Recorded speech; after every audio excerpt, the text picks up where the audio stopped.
Hello everybody, my name is Oso Cartel. Welcome to another episode of Basic Nigerian History. Let's get started.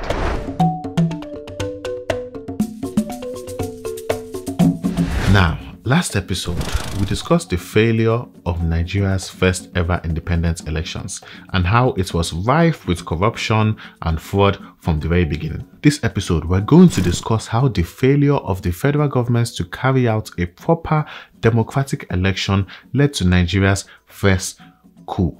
That's right, a coup. In 1966, FNDP, the first national development plan to improve Nigeria, was still going on. By now, agricultural exports fell, making 55.6% of the GDP instead of the usual 63%. Manufacturing grew from 3.6% to 6.2%. Mining grew from 0.9% to 4.8%. Goods distribution increased from 9.1% to 14%. The overall GDP rose from 2,244 million naira to about 3,140 million. It seemed like Nigeria might be on its way to an economic independence. Then the military coup happened. On the 5th of January 1966, Nigeria had its first military coup led by 5 military majors. Now, bear with me because these names are going to be hard to pronounce. The names are Kaduna Nze-Ogwu, E. Ife Ajuna, D. Okwafo. Okay, here's another trick. The names are as presented on the screen right now. I would like for you guys to have a go at pronouncing it, because every time I pronounce this, people say, just like I tell you, don't have to pronounce our names, even though in the description below, I always say, disclaimer, pronunciation may vary due to accents. Nobody ever reads the description. Now, these names, I don't want to butcher them. So they're on the screen, people try and pronounce them. Let's move on. I do not have to pronounce Ademoyega because it's Yoruba. It should be noted that most of these 5 were from the Igbo ethnic group. This will be important later on. Anyways, they overthrew the MPC and the NNDP government and assassinated the Prime Minister, Tafawa Balewa. They also assassinated the premiers of both the North and the West, which were Ahmadu Bello and Samuel Akintola. They believe Ahmadu Bello was the true puppet master behind all of the corruption and the fraud, and they also assassinated other politicians from both the West and the North, as well as other northern military officers. Basically, it was quite a bloody coup. They claimed it was done to end tribalism and corruption. Despite killing so many high-profile individuals, the coup still wasn't a complete success. It's not even clear what their plan was on what to do with the country after the coup. They just killed a bunch of leaders and left the country in absolute chaos. Power quickly fell to the general commanding officer, who at that point was Johnson Agui Ironsi of the Nigerian Army, another Igbo man. He went about trying to restore order. He said he wanted to restore law and order and eradicate tribalism, regionalism, and corruption. He banned all political activity and forced the remaining civilian politicians and governors to resign. He then replaced them with military generals, including Lieutenant Colonel Chukwuemeka Odumegwu Ojukwu, and said his government would only last until such a time when a constitution is brought out according to the wishes of the people. He basically said he was the people's man and only a servant to the people. Initially, he was viewed positively by the people, especially in the South. They were like, yes, no more northern domination. With the death of Akintola, NNDP fell and rioting and fighting in the West stopped almost immediately. AG was back in power, things were good again. The North, however, feared an Igbo conspiracy looming. They believed their goal was to create a new era of Igbo domination, the same way they had dominated. After all, no Igbo politician was killed in the coup. Eastern and Midwestern premiers who were both Igbo weren't killed, but they were arrested and later released. Only one Igbo person was killed in the whole thing, and 4 of the 5 majors that carried out the coup were Igbo. Furthermore, Ironsi always surrounded himself with Igbo advisors. He started promoting more merit-worthy soldiers who, guess what, just happened to be Igbo. Ironsi also failed to punish the coup plotters, and it seemed to the Northerners that the Igbo people were the only ones that could benefit from this coup. The most damning evidence against the Igbo in the eyes of the Northerners was Decree number 34. What is Decree number 34? Let's talk about it. On the 24th of May 1966, Decree number 34 happened. Ironsi renamed Nigeria from the Federal Republic of Nigeria to simply the Republic of Nigeria. He changed the country from a federal government to a unitary, a military government. He got rid of the regional structure and replaced it with groups of provinces.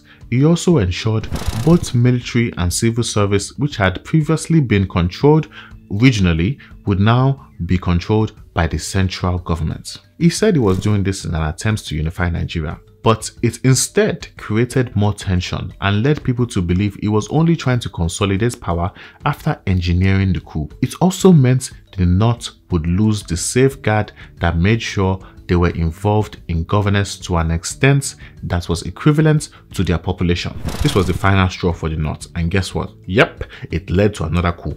On the 30th of July 1966, Ironsi and the military governor of the West, Adekunle Fajuyi, were arrested in Ibadan by mostly northern soldiers, led by Theophilus Yakubu Danjuma, and their bodies were later found in the forest. Ironsi's army chief of staff, General Yakubu Gowon, was selected by the leading northern officers as supreme commander of the armed forces, and he took that power. He took it all. And it took power after that. Gowon immediately got rid of Decree number 34, and the 31st of August 1966, the Federal Republic of Nigeria was restored. Unfortunately, this year is also when the anti-Igbo massacre occurred in northern Nigeria. These massacres in the north were directed at people of southern origin in general, but especially at the Igbo people that were living in the north, with compliance from local governments. It was a bad time. It was a very bad time. Listen, I already mentioned that the North feared Igbo dominance in particular.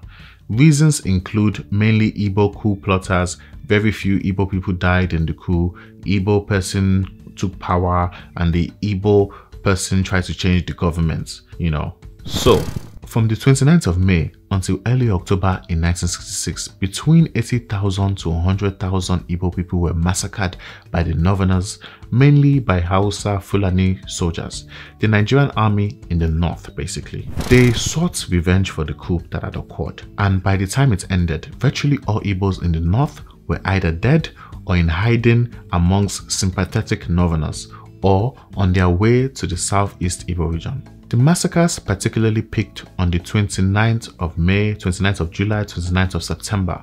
The northern elites engineered tactics to provoke the violence by fabricating and exaggerating news stories of Northerners being attacked in the east, and led to another furious rounds of killing on the 29th of September 1966. The unprofessional attitude of some of the international press may have added to the massacre.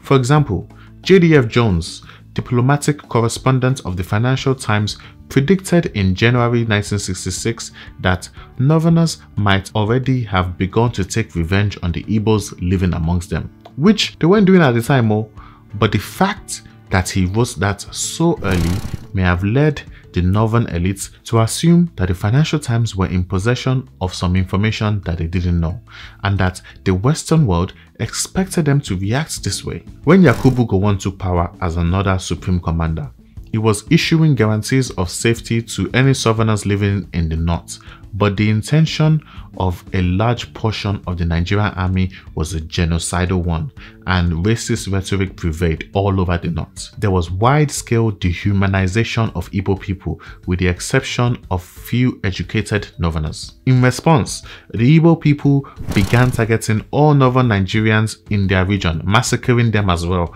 and forcing a mass migration from Igbo back to the north. Lieutenant Colonel Chukwuemeka Odumegwu Ojukwu, who was the governor of Eastern Region, already had beef with Gowon. He didn't think he was senior enough to become the supreme commander, as there were several officers still living with higher authority than him. This whole ethnic massacre thing also led him to question the possibility of Igbo living harmoniously with Nigeria. He called all Igbos to return home and told all Northerners to do the same, to avoid this ethnic violence. This then led to large migrations and increasingly strong Igbo secessionist movements originating.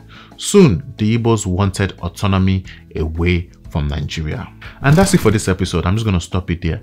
A quick recap of what we learned. in this episode. We learned about the military coups that happened in Nigeria, not just one, but two, and how this military coup led the Northerners to believe that the Igbo was planning some sort of Igbo domination over them. They panicked and carried out a nasty, evil massacre that not many people may have known happened, but it really did happen. This massacre is then led to the Igbos running away from the north.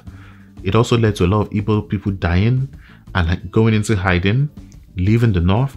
In response, the Igbo people started kicking all the northern people out of their own land as well and trying to kill them, and it only increased the ethnic tribalistic division that was brewing in Nigeria at this time. Stay tuned for the next episode where we're going to go into more detail and we're going to see where this event progressed towards. Thank you and I love you. I should also mention, guys, don't forget to like, subscribe, comment, share it with your friends, share it with your family. If you guys want to support us and let us keep doing what we're doing, please go to our Patreon. The link is in the description below.